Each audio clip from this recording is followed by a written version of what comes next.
அவரது வாழ்க்கையில் கர்மவினை என்ன செய்யும் தெரியுமா? நல்லவர்கள் ஏன் கஷ்டப்படுகிறார்கள்? கெட்டவர்கள் ஏன் எல்லா நலன்களோடும் வாழ்கின்றார்கள்? ஆன்மீகத்தில் காலடி எடுத்து வைக்கும் ஒருவனுக்கு ஏன் அதிக கஷ்டம் ஏற்படுகிறது?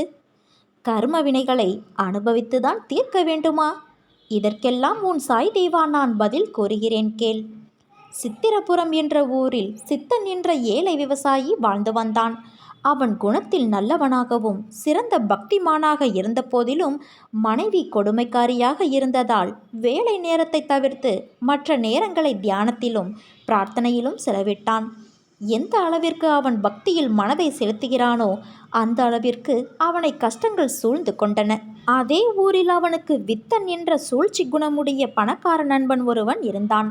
அவனுக்கு நல்ல குணமுடைய பக்தியில் சிறந்த மனைவியும் அமைந்திருந்தாள்.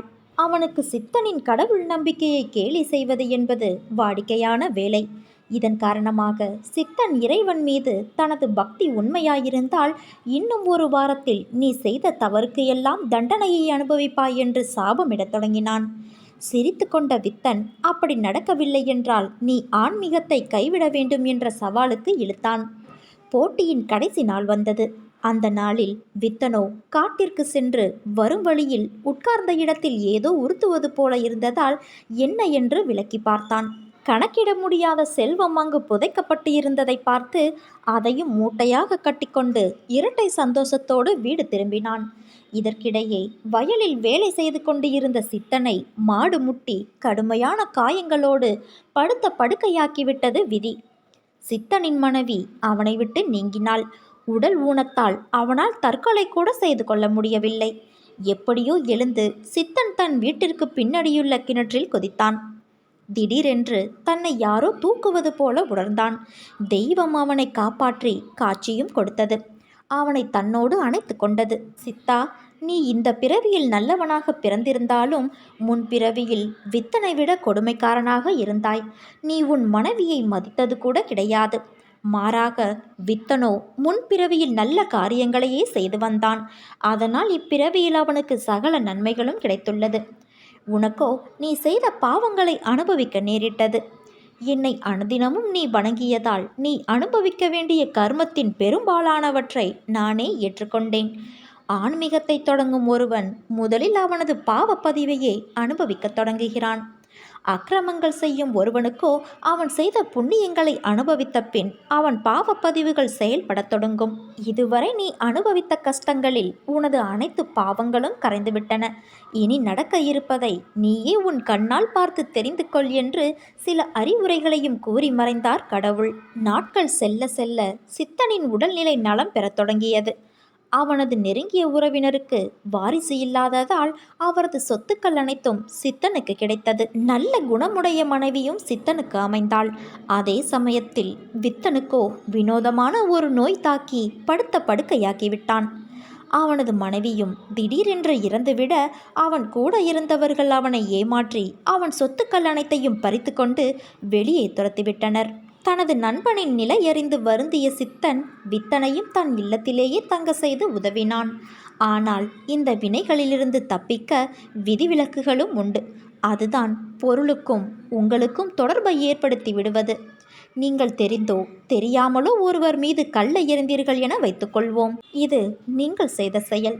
அது அவர் காலில் பட்டு ரத்தம் வந்து விடுகிறது. இதை வினை என்று எடுத்துக்கொள்வோம். நீங்கள் அந்த வழியே செல்லும்போது இந்த கர்ம வினையிலிருந்து தப்பிக்க நினைத்தால் அந்த கல்லில் உங்கள் கால் படாமல் செல்ல வேண்டும். ஆனால் கர்மங்களில் இருந்து ஒருவன் தப்பிக்க நினைக்கும் போது, அதாவது அந்த கல்லை தாண்டி செல்ல முற்படும் போது ஒரு மாடோ வண்டியோ உங்களை குறுக்கே வந்து தள்ளிவிடும். இதன் முடிவாக கால் பட வேண்டிய இடத்தில் தப்பிக்க நினைத்ததால் தடுக்கி விழுந்து அதே கல்லால் உங்கள் தலையில் அடிபட்டுவிடும். ஆனால் அவரிடம் மன்னிப்போ மருத்துவ உதவி செய்து விடுகிறீர்கள் என வைத்துக்கொள்வோம். அதே விதிதான் செயல்படும். ஆனால் அது செயல்படும் விதம்தான் வேறு. எப்படியென்றால் நீங்கள் அதே தெரு வழியாகத்தான் செல்வீர்கள்.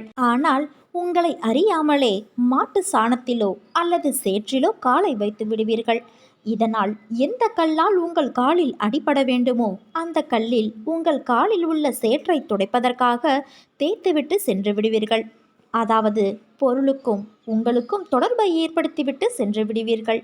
இதில் அந்த பொருளுக்கும் உங்களுக்கும் எந்தவித சேதமும் ஏற்படவில்லை.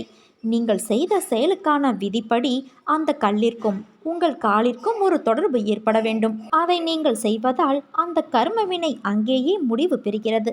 இதைத்தான் தலைக்கு வந்தது தலைப்பாகையோடு போனது என்பர். உங்கள் செயலை கொண்டே வினையும், வினையை கொண்டே எதிர்வினையும், அந்த எதிர்வினையை செயல்படுத்த அந்த பொருளும் நிர்ணயிக்கப்படுகிறதே தவிர மற்றபடி ஒன்றும் இல்லை. இதைத்தான் தீதும் நன்றும் பிறர் தரவாரா என்றனர். எந்த செயலுக்கும் வினை ஏற்படக்கூடாது என்றால் நான் என்பதை விட்டுவிட வேண்டும். ஆன்மீகத்தில் இதற்கு பெயர் பூரண சரணாகதி. அந்த விதிவிலக்கு என்பது கூட இவர்களுக்குத்தான்.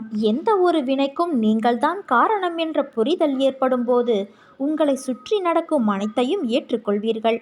கடவுளே, எனக்கு ஏன் இப்படி ஒரு வாழ்க்கை, எனக்கு ஏன் இப்படி ஒரு கஷ்டம், கெட்டவனெல்லாம் நல்லா இருக்கிறானே என்ற எண்ணங்கள் மாறி உங்கள் தவறுக்கான வினைகள்தான் தற்போது நீங்கள் அனுபவித்து வரும் கஷ்டங்கள் என்ற ஆழமான புரிதல் ஏற்படும் போது எதையும் ஏற்றுக்கொள்ளும் பக்குவம் வந்துவிடும். அப்படிப்பட்ட பக்குவத்தை நீங்கள் அடையும் போது உங்களின் 95% கர்மங்களை உங்களுக்காக வேறு ஒருவர் அனுபவித்து விடுவார். காரணம், நீங்கள் அவர் மீது கொண்டுள்ள அதிகப்படியான அசைக்க முடியாத நம்பிக்கையாகும். அந்த வேறு ஒருவர் ஏற்கனவே பிறவிக்கடலை கடந்தவராக இருப்பார். ஞானி ஒருவர் கூட்டம் நிறைந்த ஒரு தெரு வழியே சென்று கொண்டு இருந்தார். திடீரென்று அங்கே உள்ள சாக்கடையில் குதித்துவிட்டு பக்கத்தில் உள்ள தண்ணீர் குழாயில் காலை கழுவிவிட்டு சென்று விட்டார்.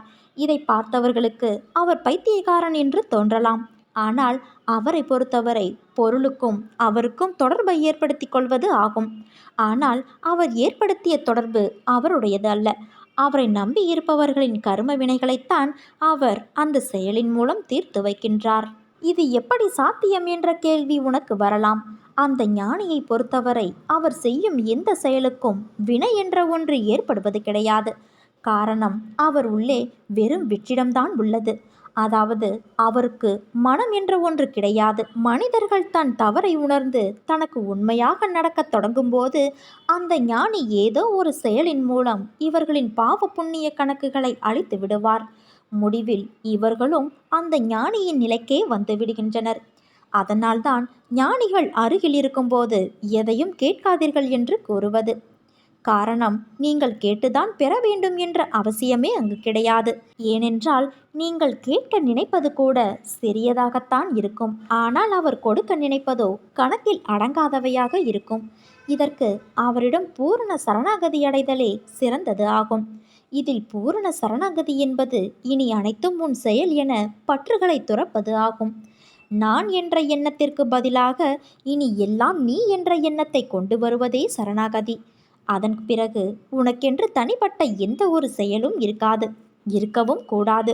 நீ செய்யும் ஒவ்வொரு செயலும் அவன் செய்வதாகவே இருக்க வேண்டும்.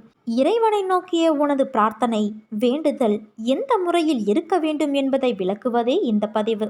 யாராக இருந்தாலும் சஞ்சித, பிராப்த, ஆகாமி கர்மாக்களான முந்தைய, தற்போதைய, எதிர்காலத்தைய தம் கர்ம வினைகளிலிருந்து விடுபட முடியாது. ஆனால் உனக்கு என் மீது முழு நம்பிக்கை இருந்தால் என்னிடம் பரிபூரண சரணாகதியடைந்து பொறுமை, நம்பிக்கை வைத்து சற்று காத்திரு. உனது இரும்பு போன்ற கர்மாவை பஞ்சு போலாக்கி தீயில் வைத்து பொசுக்கி உன் விதியை நான் மாற்றி காட்டுகிறேன். நீ நம்பிக்கையோடு இருந்தால் நல்லதே நடக்கும். சாயிருக்க பயமேன்.